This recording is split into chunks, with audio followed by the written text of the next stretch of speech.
Good morning everyone. I am Kirti Nandini and today I am discussing about my topic in development of geographical knowledge, place of geography in the classification of knowledge. First of all, we come to the point, what is geography? It is made up of two words in the Greek language, that is geo meaning thereby earth and graphy meaning thereby description, and its complete meaning is description of earth. So many geographers have given definitions of geography.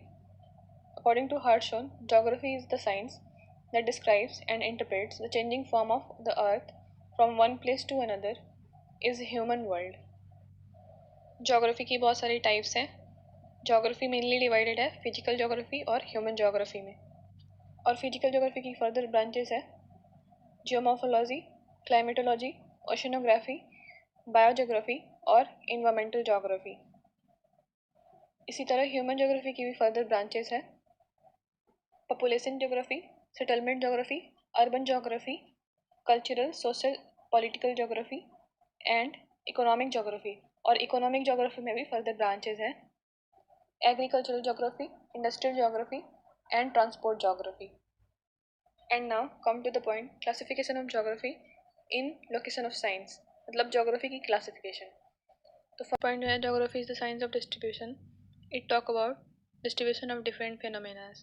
ऐसे geomorphology में हम plate tectonic का पढ़ते हैं, वो उसकी world distribution, फिर वल्कनिसिटी और अर्थक्वेक, और फिर हम क्लाइमेटोलॉजी में भी पढ़ते हैं बहुत सारे फेनोमेना जैसे मॉनसून का, फिर एयर मास, और बहुत सारी एटमॉस्फेरिक और ओशनिक फेनोमेना जो हैं, और ओशन करेंट्स का डिस्ट्रीब्यूशन, फिर सुनामीज और टाइड्स का डिस्ट्रीब्यूशन.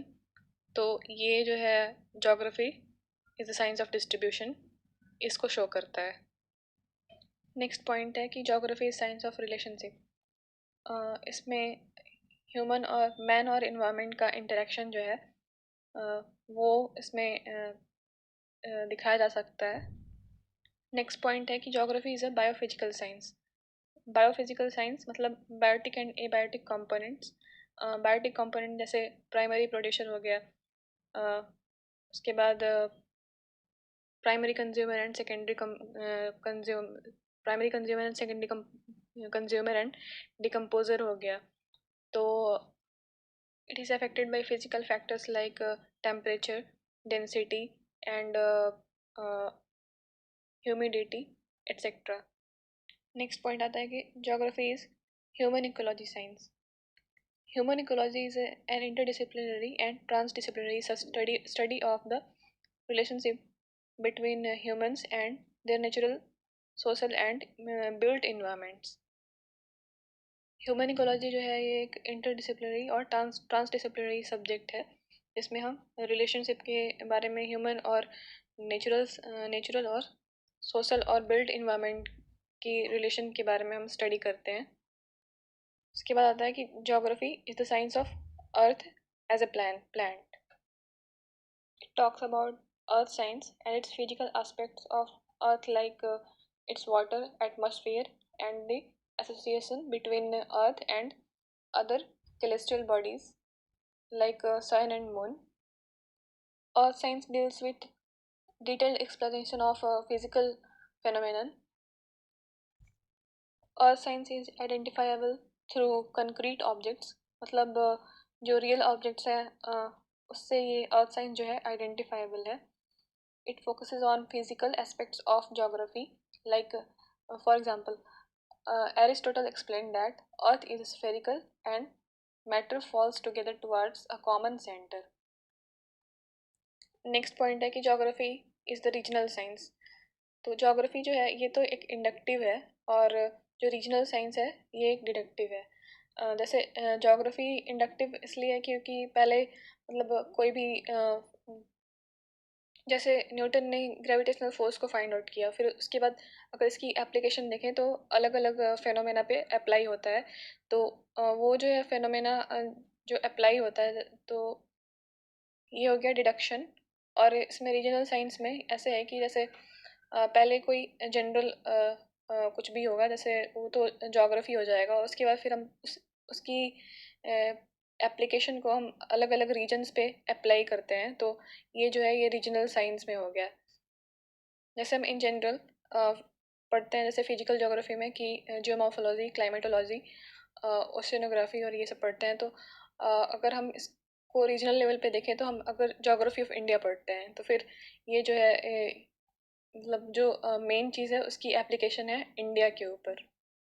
इसी तरीके से हम अलग अलग कॉन्टिनेंट्स लेवल पे भी पढ़ते हैं, जैसे एशिया का, नॉर्थ अमेरिका, साउथ अमेरिका का, फिर ऑस्ट्रेलिया, इन सारे कॉन्टिनेंट्स का भी हम पढ़ते हैं।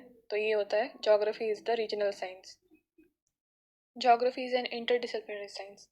तो ये इंटरडिसिप्लिनरी कैसे है? जैसे इसमें हम वैरायटी ऑफ टॉपिक्स पढ़ते हैं ज्योग्राफी में, जैसे economics, health, climate, plants and animal geography. तो ये जो है इंटरडिसिप्लिनरी साइंस है।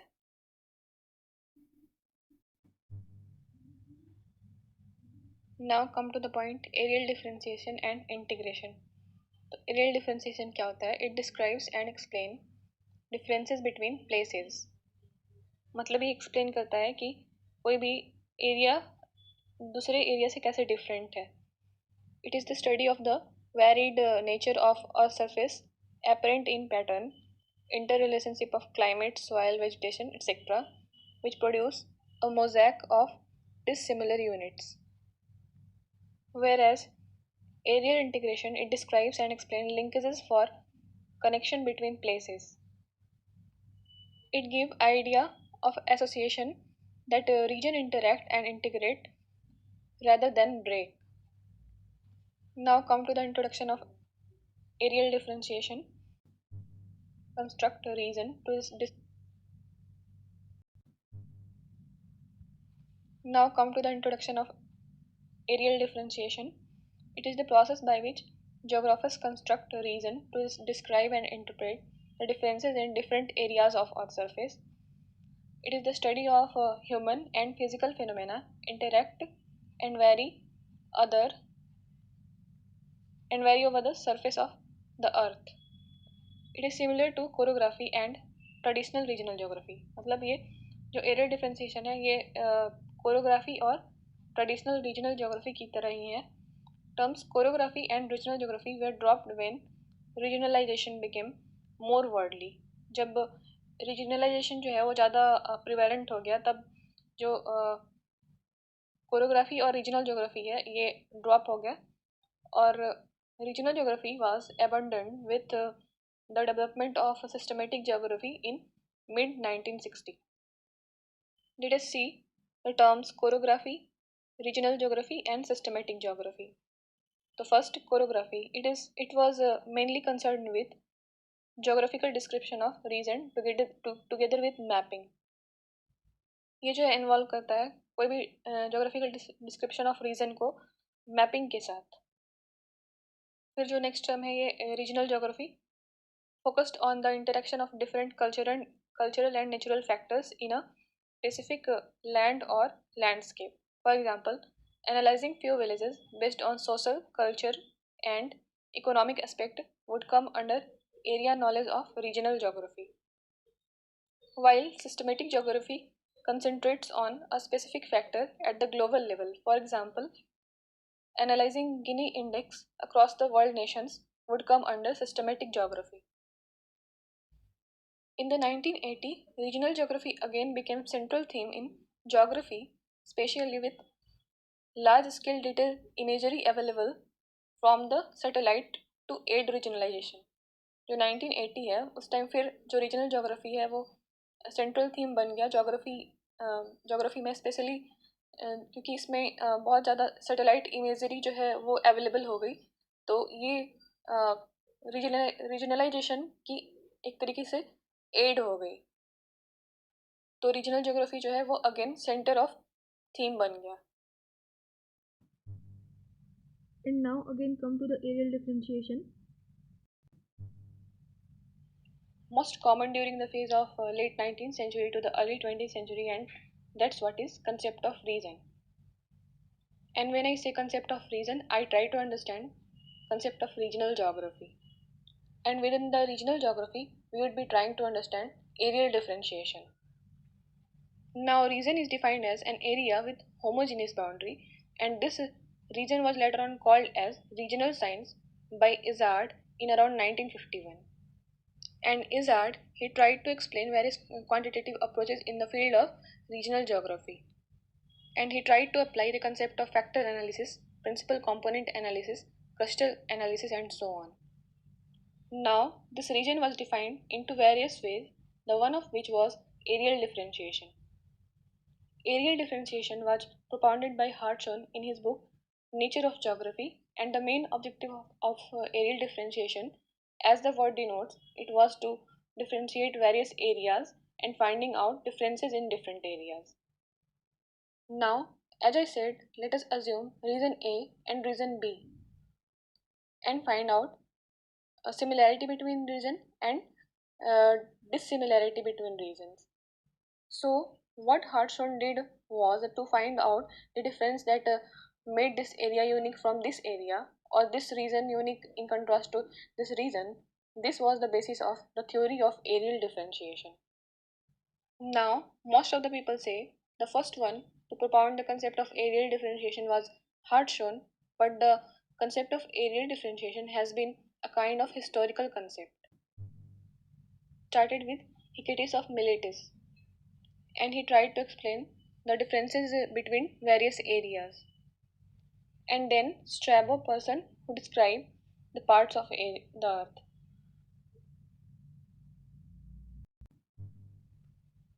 And then Strabo, who described the parts of earth. And according to Hartshorne, as per the basic definition Hartshorne gave, he explained that each area is unique. That is, unique region revealed by the covariation of phenomena that can only be understood through identifying this region. Nature of geography. And later on, Agnew in 1989, he explained in very simple way. He said degree of sameness and difference within the region. And when Harshon, when he was trying to explain, to differentiate and trying to explain the concept of areal differentiation, and he said there are three primary reasons, and he said there are three primary reasons because of which different areas are different. The first and the foremost reason is there is interrelation of different phenomena that exist either directly or indirectly. And then the next is there is differential character of this phenomena and complexes that exist on the earth surface. And finally he propounded the aerial expression of the phenomena, which he tried to explain in terms of chorology. And chorology was propounded by Feynman, and he tried to say this is the kind of highest order that we could get in the field of regional geography. So, if I could express an area based on the differences that I have marked, that's the best thing that I can do in the field of regional areal differentiation. And now, when he was trying to highlight importance of differences among the region, at the same time, at the same time, there was a Haggett who was trying to emphasize on the concept of areal integration. So, under the concept of areal integration, what he was trying to say was the basis to integrate the region rather than differentiate the region. So, Haggett was main critic of areal differentiation theory. Haggett said it's important to have an areal integration rather than areal differentiation. Some of the major critique, as I said, was firstly, it failed to develop with time because with time there were many new approaches that came up, like a humanistic approach, radical approach, welfare approach, the approach that were much more closer, human being, the dynamic nature of and the dynamic nature of human being. So this failed to develop with time, as this supposed to be more of descriptive in nature. It had an inbuilt concept of determinism which could not survive long, because, as with Blast theory, there was evolution of possibilism, the concept of region and regionalization and regional synthesis got a lower edge. There were no final element that it could demarcate. Another important thing was it tried to focus on the concept of regional totality, So rather than focusing on the individual element, it tried to focus on the regional totality, and that was one of the major limitation of the areal differentiation. In areal differentiation, there were no mean to elaborate the classification of further, or you could lay down the roots of areal differentiation further. So these were the main criticism that were led forward for the areal differentiation theory. As a result, there was a new theory that came in which was known as regional synthesis. And finally, come to the conclusion, the criticism does not mean that concept of areal differentiation is meaningless. By the areal differentiation in geography, the definition of the subject is considered to be very logical, scientific, and based on reality. Thank you.